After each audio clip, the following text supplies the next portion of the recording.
World Bank, IMF, UNCTAD, these are serious organizations.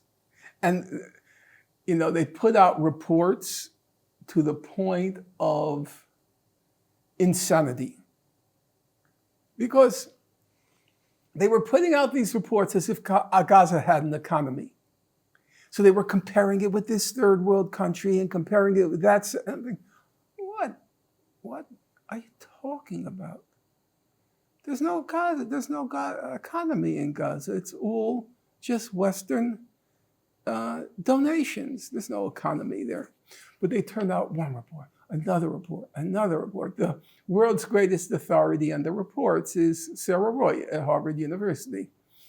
She wrote the standard work. It's called Gaza's Economy, something like that. I can't remember now. She's Jewish, by the way. Her parents were in Auschwitz. She's the real McCoy. And she became the world's leading economic expert on Gaza. And her book is just a distillation of all of these reports, which are, as I said, to the point of insanity, because there's no economy in Gaza. What are you talking about here? 90% of the people in Gaza live in donations, on charity, because there's no economy. Remember, nothing can go in and nothing can leave Gaza without Israel's approval. Okay? And there was a point where Israel allowed strawberries to export strawberries. But there was a point, and I'm serious. Okay. There was, I don't make these things up. Yeah. There was a point where Israel had a list of things that could not go into Gaza. You know some of the things that weren't allowed in? What? Chocolate, potato chips, baby chicks, spices, coriander. It couldn't go in. Yeah. I can't fathom any reason for that. Yeah, well, that's the funny thing. They say, oh, well, they did it for security reasons, really. They were afraid of a bombardment of bonbons. No, it was all designed to torture them. Yeah. It was designed to torture them, to make life so unbearable that they would get rid of Hamas. I think I've answered the two questions that you put to me as best as I can.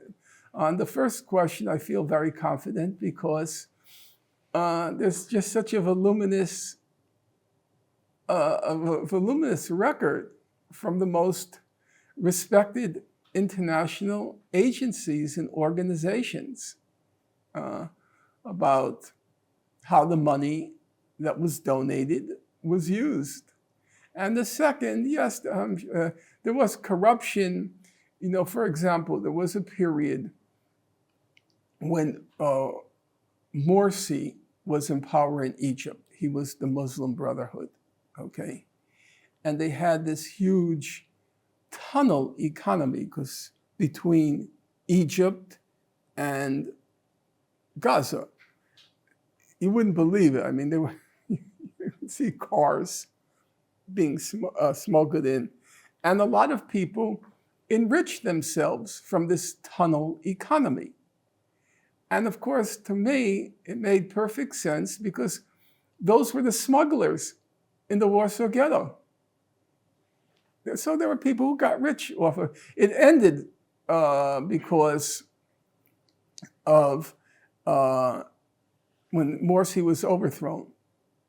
He was elected, during the Arab Spring, and then he was overthrown by Sisi, who's the current president of Egypt. And Morsi hated Hamas. Hamas was an offshoot of the Muslim Brotherhood, and they were the ones who were deposed in the coup. So he sealed all the tunnels, and the tunnel economy ended with that.